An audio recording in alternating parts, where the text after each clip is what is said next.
नमस्कार, तेजू विलेज किचनमध्ये तुम्हा सर्वांचं अगदी मनापासून स्वागत आहे। स्पेशल उन्हाळ्यासाठी बिस्किटांमध्ये दूध टाकून अगदी थंडगार रेसिपी आज आपण बनवणार आहोत। तर वेळ न वाया घालवता लगेच रेसिपीला सुरुवात करूया। रेसिपी बनवण्यासाठी सर्वात आधी आपल्याला लागणार आहेत पार्ले-जी बिस्किट्स। जर तुम्हाला हे बिस्किट्स आवडत नसतील ना तर तुम्ही वेगळ्या फ्लेवरचे वेगळे बिस्किट्स घेतले तरीही चालतील। आता गॅसवर लो फ्लेमवर एक कढाई ठेवूया। त्यामध्ये कपभर पाणी गरम करून घ्यायचं आहे आणि हे पाणी पूर्ण कढाईमध्ये फिरवून फेकून द्यायचं आहे, जेणेकरून कढाईमध्ये आधी आपण काही तिखट बनवलं असेल ना तर त्याचा तिखटपणा पूर्ण निघून जाईल। आता त्याच कढाईमध्ये थोडंसं पाणी टाकायचं आहे आणि नंतर 2 वाटी दूध घ्यायचं आहे। सर्वात आधी जर पाणी टाकलं ना तर दूध तळाला अजिबात चिटकत नाही। तर 2 वाटी आपण इथे मेजरमेंटनुसार दूध घेतलं आहे। तुम्ही कोणतीही वाटी किंवा कप सिलेक्ट करून घ्या। त्यानंतर 4 चम्मच पोहे खायचा जो चम्मच असतो ना त्या चम्मचच्या मापाने 4 चम्मच इथे मी साखर घेतली आहे। तुम्ही साखरेऐवजी खडी साखर घेतली तरीही चालेल, परंतु खडी साखर ही 3 चम्मच घ्यायची आहे। आता साखर पूर्ण विरघळून घ्यायची आहे आणि त्यानंतर गॅसच्या हाय टू मीडियम फ्लेमवर दूध छान प्रकारे दणकून उकळून घ्यायचं आहे।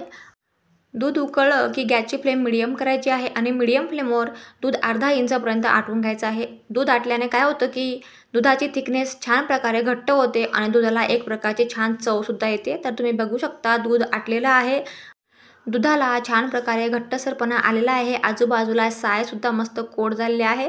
आता या स्टेजला पूर्ण बिस्किट्स एक एक करत टाकून द्यायचं आहे। तुम्ही जे बिस्किट्स घेतले आहे ना तुमच्या आवडीचे ते बिस्किट्स आपल्याला टाकून द्यायचे आहेत आणि हे बिस्किट्स गरम पाण्यामध्ये लगेच भिजले जातात, त्यामुळे 1 मिनिटापर्यंत हे बिस्किट्स भिजू द्यायचे आहे आणि नंतर एखाद्या चम्मचने बिस्किट्स चाळून द्यायचे आहेत, मॅश करून घ्यायचे आहेत। मॅश केल्याने काय होतं की बिस्किटचा पूर्णपणे चुरा होतो आणि छान एक बॅटर तयार होतं। तुम्हाला मी अजून एक दुसरी प्रोसेस सांगते, ती म्हणजे जर तुम्हाला ही प्रोसेस थोडी लॉंग वाटत असेल तर बिस्किट्स आधीच मिक्सरमध्ये तुम्ही बारीक करून घ्या आणि नंतर गार दुधामध्ये हे बिस्किट्स छान प्रकारे एकजीव करून त्यानंतर गॅसवर ठेवलं तरीही चालेल। तीही सोपी प्रोसेस आहे, पण ही प्रोसेस मला आवडली म्हणून मी हीच प्रोसेस करते आहे। तुम्हाला दोघी प्रोसेसपैकी जीही प्रोसेस आवडेल ती तुम्ही करू शकतात। तुम्ही बिस्किटांची पावडर डायरेक्ट गरम दुधामध्ये टाकली तर ती जास्त प्रकारे तुम्हाला फेटावी लागेल, नाही तर त्यांचे गठुळ्या किंवा लम्स होतील। त्यामुळे आधीच थंड दुधामध्ये ती पावडर व्यवस्थित मिक्स करून घ्या आणि नंतर गॅसच्या मीडियम फ्लेमवर ठेवली तरीही चालेल। जेमतेम 1 ते 1.5 मिनिटापर्यंत चम्मचच्या साहाय्याने गॅसच्या मीडियम फ्लेमवर बिस्किट्स आपण अशा प्रकारे मिक्स करून घेतले आहेत आणि नंतर एखाद्या मॅशरने किंवा जर तुमच्याकडे मॅशर नसेल ना तर तुम्ही एखादा तांब्या किंवा वाटी किंवा ग्लास घ्या आणि अशा प्रकारे हे बिस्किट छान प्रकारे मॅश करून घ्या। अशा प्रकारे जर मॅश केले ना तर छान प्रकारे एक मिश्रण तयार होतं, बॅटर तयार होतं। आता अशा प्रकारे आपल्याला पूर्ण बिस्किट्स मॅश करून घ्यायचे आहे आणि मॅश केल्यानंतर गॅसची फ्लेम आपल्याला डायरेक्टली बंद करायची आहे। गॅसची फ्लेम बंद झाली की हे मिश्रण जे आहे ना ते पूर्ण थंड होऊ द्यायचं आहे, अगदी चिल्ड होऊ द्यायचं आहे आणि नंतर आपल्याला पुढची प्रोसेस करायची आहे। तर पुढची प्रोसेस काय आहे मी तुम्हाला सांगतेच, त्याआधी आपलं हे मिश्रण पूर्ण गार करून घ्यायचं आहे। तर बघू शकतात अशा प्रकारे आपल्याला मिश्रण तयार करायचं आहे आणि पूर्ण असं थंड होऊ द्यायचं आहे। तुम्हाला जर ही रेसिपी निम्म्या क्वांटिटीमध्ये करायची असेल तर 2 वाटी दुधाऐवजी तुम्ही 1च वाटी दूध घ्या आणि 1च वाटी दुधामध्ये ही रेसिपी तुम्ही बनवू शकता। फक्त जेवढं मेजरमेंट मी रेसिपी बनवण्यासाठी साहित्य घेतलेलं आहे ना त्याहून निम्म तुम्हाला साहित्य घ्यावं लागेल आणि त्यानंतर ही रेसिपी बनवावी लागेल। तर बघा काही वेळात म्हणजे जेमतेम अर्धा ते पाऊण तासात पूर्ण मिश्रण हे गार झालं आहे आणि कलरसुद्धा चेंज झाला आहे।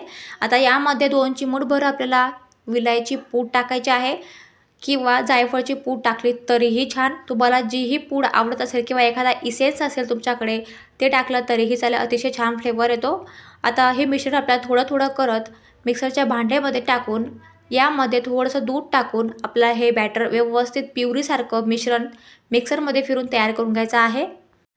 मिक्सरमध्ये दूध टाकत असताना दूध पूर्ण गार घ्यायचं आहे आणि त्यानंतर थोडं मिश्रण टाकून थोडं दूध टाकून आपल्याला अशा प्रकारे प्युरी तयार करून घ्यायची आहे आणि पूर्ण प्युरी तयार झाली की आपल्याला एखादा एअरटाईट कंटेनर, एखादा प्लास्टिकचा डबा घ्यायचा आहे किंवा एखादा स्टीलचा डबा घेतला तरीही चालेल किंवा एखादा काचेचा डबा घेतला तरीही चालेल।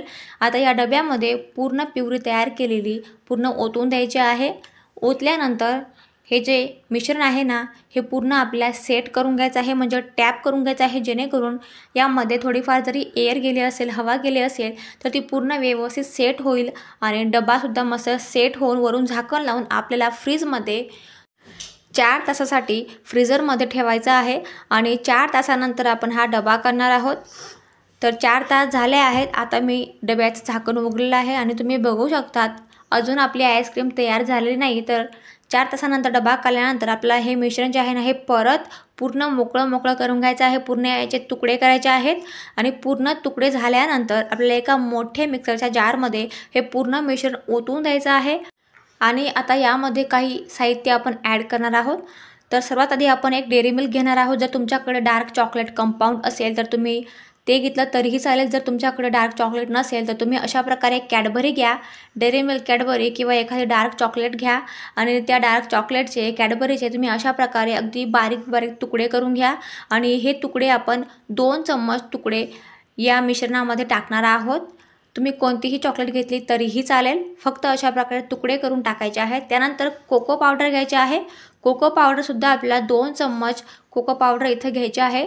जो पोहे खायचा चम्मच असतो ना त्याच मापाने मी सांगते आहे। 2 चम्मच चॉकलेट आणि 2 चम्मच कोको पावडर घेऊन आपलं हे मिश्रण दळून घ्यायचं आहे।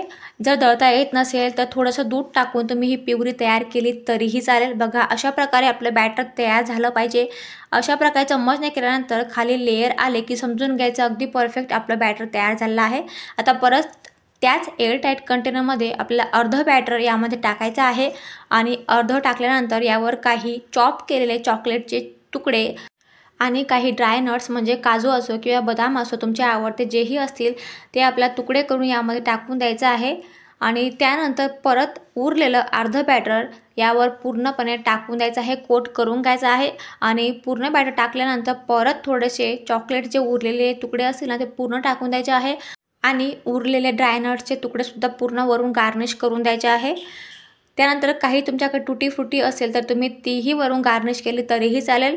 आता पूर्ण मिश्रण एकत्र व्यवस्थित झाल्यानंतर अशा प्रकारे डबा टॅप करून घ्यायचा आहे, जेणेकरून थोडीफार एअर गेली असेल, हवा गेली असेल तर ते व्यवस्थित सेट होईल। आणि आता वरून आपल्या एखाद्या प्लास्टिकची पिशवी किंवा अशा प्रकारे एखादी ॲल्युमिनियमची फॉईल अशा प्रकारे पॅक लावून घ्यायची आहे, जेणेकरून फ्रीजमध्ये अजिबात बर्फ जमायला नको।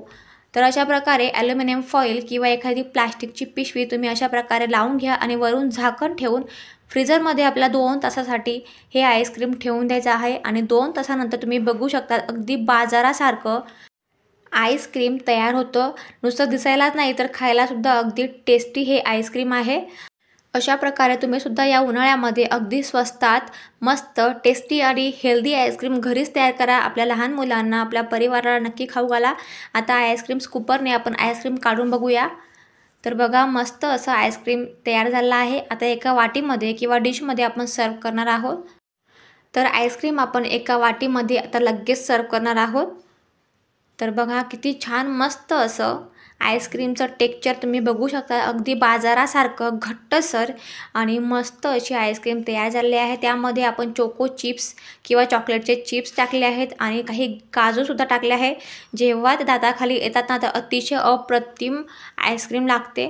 तर आईस्क्रीम आपली तयार झाली आहे। आता वरून आपण सजवण्यासाठी काही चॉकलेटचे चिप्स टाकूया, काही ड्राय नट्स टाकूया आणि तुमच्याकडे जर चॉकलेटचं सिरप असेल किंवा वेगळ्या फ्लेवरचं सिरप असेल तर तुम्ही अशा प्रकारे सुद्धा गार्निश करून आपल्या लहान मुलांना देऊ शकतात किंवा मोठ्यांनी सुद्धा खाऊ शकतात। आजची रेसिपी तुम्हाला नक्कीच आवडली असेल। आजची रेसिपी तुम्हाला कशी वाटली तुम्हाला कमेंट करून नक्की सांगा। तुम्ही सुद्धा ही रेसिपी नक्की ट्राय करा।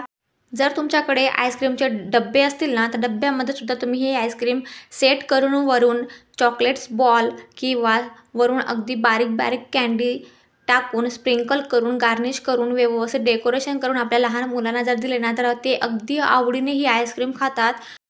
लहानांनाच काय तर मोठ्यांना सुद्धा ही आईस्क्रीम नक्कीच आवडेल। तुम्ही एकदा नक्की ट्राय करा। आजची रेसिपी तुम्हाला जर आवडली असेल तर प्लीज एक लाईक तर नक्कीच करा। आपल्या चॅनलला नवीन असणार तर प्लीज एक सबस्क्राईबसुद्धा करा। आता भेटूया आपण पुढच्या नवीन टेस्टी आणि अशाच हेल्दी रेसिपीसोबत। तोपर्यंत खात रहा, मस्त रहा, हेल्दी रहा आणि हॅपी रहा। Thanks for watching.